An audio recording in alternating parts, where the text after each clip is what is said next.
What technological trends can listeners and artists expect in 2018? Scott Wilson stares into his crystal ball to discover how tech may change the way we consume and make music in 2017, wondering what changes are coming to Spotify, whether SoundCloud will survive, and whether Euro-Rack gear will continue to inspire musicians.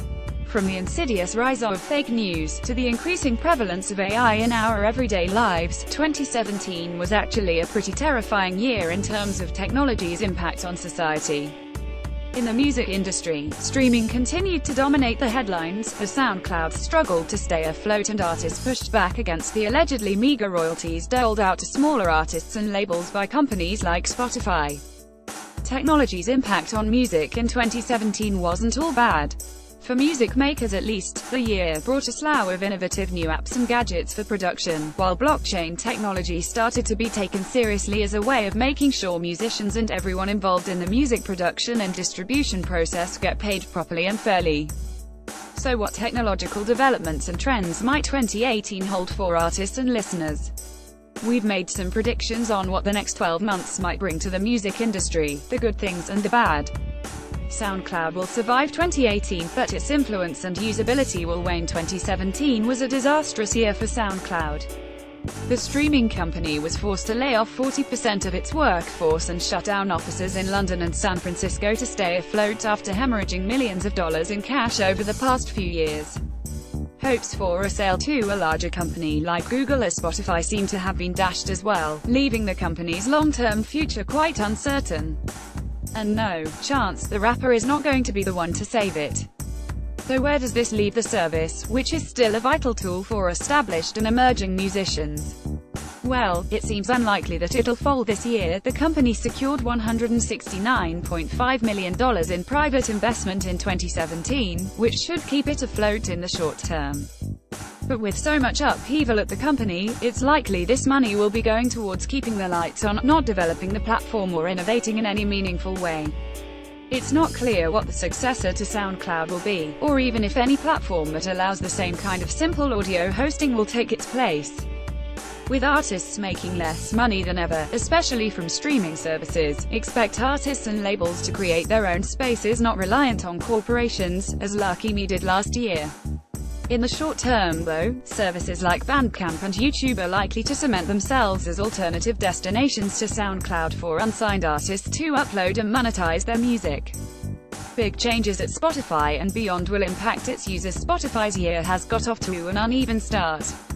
Yes, news emerged this week that the streaming giant will finally list itself on the New York Stock Exchange in a public offering sometime before the end of March, but it also got hit by a $1.6 billion copyright lawsuit by Wixon Music Publishing Inc., a company that collects royalties for songwriters including Tom Petty, Neil Young and The Doors. Though going public will generate a lot of money for the company, it will also mean its business practices come under more scrutiny from its investors and regulators. Spotify is growing, but so are its losses, and the platform needs to have a strategy to stop it losing money. One of the easiest ways it can do that would be to drop its free tier to convert its free listeners to paid subscribers, or, at the very least, dramatically restrict what content can be listened on it. It actually offered some labels the opportunity to keep new albums off the free tier for 2 weeks last year, so it's reasonable to assume more restrictions are coming. There's also the issue of the possible death of net neutrality in the US. Although it's not yet a done deal with a legal battle being mounted, it's looking likely that services that use a lot of bandwidth will be subject to higher usage fees from companies like AT. Giants like Google, Apple and Amazon have deep enough pockets to absorb this cost, but Spotify, unless it's willing to take on more debt or can strike a favorable deal, the consumer could end up paying more for a monthly subscription. Cryptocurrency hype will hit the music industry, and probably not in a good way if, like us, you were regretting not jumping on Bitcoin early enough to make any money out of it. You might be looking for the next cryptocurrency to invest in. For shady operators, that also means a lot of uninformed people to fleece out of their cash. Recent reports suggest cryptocurrency Ponzi schemes and scams are rife, and that's not including those that will sink without a trace. Remember Coinye, the Kanye West-themed cryptocurrency? Already there are signs that startups are trying to use cryptocurrency to disrupt the music industry in questionable ways. Take Vibrate for example, a crowdsourced live music ecosystem in a blockchain-based marketplace that uses its own cryptocurrency to let promoters book artists, sell merchandise and fans buy tickets. The problem is, you can only use the Vibrate tokens to buy services in the Vibrate ecosystem and not, food, shelter or any of the things you need to survive in an already struggling industry. Artists like Bjork are using cryptocurrency in more conventional ways, allowing you to buy albums using Bitcoin. There's also AudioCoin, a token that can be used to buy music directly from artists. In both cases though, this payment is only worth whatever the current real-world value of the currency is at the time. Bitcoin bubbles have burst before, and if you've sold all your music for highly volatile cryptocurrency you may well end up with nothing. The blockchain technology that cryptocurrencies like Bitcoin are built on definitely has scope to help musicians get paid. But if you're looking for new ways to make money from your music, it's important not to confuse blockchains with cryptocurrencies. Is Ghostface Killer's Cream token going to be useful for anything once we're bartering for the last bottle of irradiated water in the days after the impending nuclear apocalypse? Probably not. The synth clone wars are just getting started. One of 2017's biggest and weirdest stories was budget gear company Behringer's ongoing mission to clone pretty much every classic synth of the past 50 years. It started with a $299 Eurorack version of Moog's beloved Model D before wider plans were revealed to make affordable replicas of the ARP2600 and OSC Osga. In December it accidentally leaked a whole range that even covered obscure devices like the EDP Wasp, though Behringer later backtracked to claim these may never see the light of day. Regardless of the shady ethics of making cut-price clones of synths that are, in some cases, still on the shelves, Behringer is well within the law to recreate the insides of instruments that are long out of copyright. And while a lot of people, including the widow of analog chip designer Doug Curtis, have been vocal in their criticism of Behringer's plans, there's many more who seem eager to get their hands on these instruments. However, its promised Behringer D, which went up for pre-order last June, is yet to be released. Its analog DeepMind 12 synth was in development for at least 3 years, so when the D will arrive is anyone's guess. A working version of the Behringer D does exist though, and recent images from Behringer HQ suggest that it's hard at work on more gear based on vintage instruments, so we'd expect more announcements before 2018 is out. It's not just Behringer though. Last year we had Deckard's Dream, a clone of the Yamaha CS80 synth used by Vangelis on the Blade Runner soundtrack and an unofficial TR-808 module for Eurorack. Nostalgia is a hell of a drug, so expect lots more of this from many boutique companies in 2018.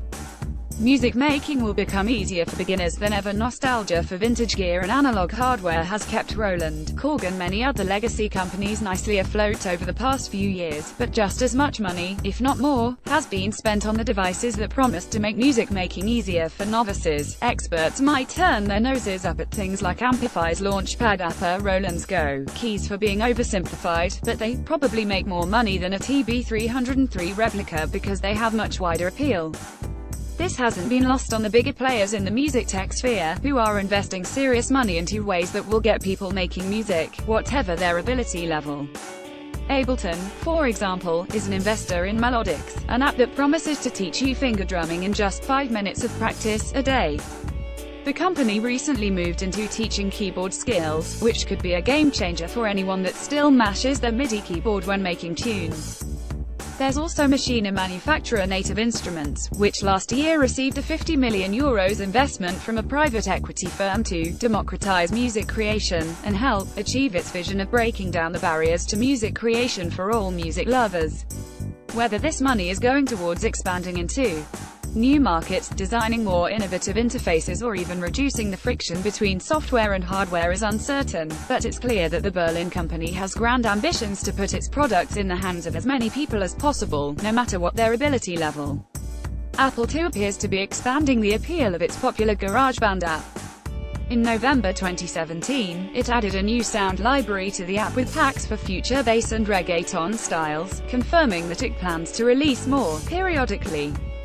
It even has its own iTunes-inspired storefront, where you can browse them. A lot of musicians hate the idea of sample packs, but you only need to look at the popularity of Amplify's Launchpad and Blocks apps to see that there's a market for them. In 2018, there will almost certainly be more of these easy entry points to music making than ever. Non-traditional MIDI controllers go mainstream. Keyboards are still the most common way to play a synthesizer, but over the past few years they've been joined by a host of unusual interface devices that don't look much like instruments at all. The most notable example is ROLI's Block system, a music-making platform based around a squishy interfaces that allows you to both play notes and affect parameters such as pitch or timbre using gestures including slide and glide.